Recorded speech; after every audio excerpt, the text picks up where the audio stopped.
actually started at community college where I helped kind of start our food pantry. It's called Cascadia Community College, so shout out to them.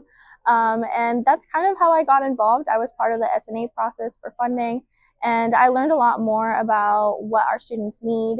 Also, my best friend really struggled with food insecurity for a long time, and so kind of learning how to support my own people while at the same time supporting other students was kind of like a big component of how I got involved.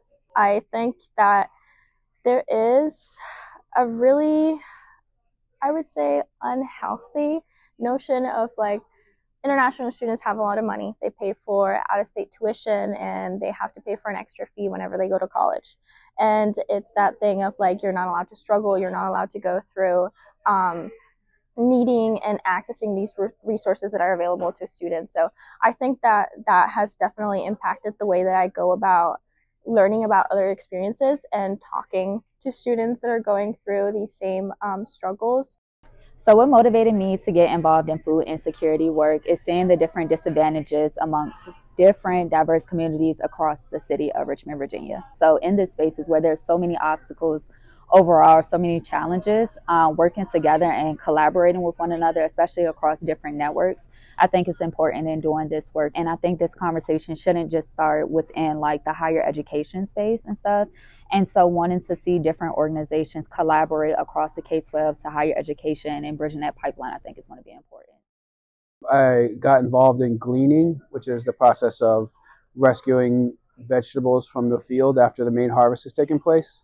And I really got involved in gleaning and found it a great way to get produce to local nonprofits like the food pantry at my school and like the place I was doing my internship. We would be able to rescue thousands of pounds of vegetables from the field and just bring them in and be able to use them in a pay what you can meal and be able to use them in free farmers markets.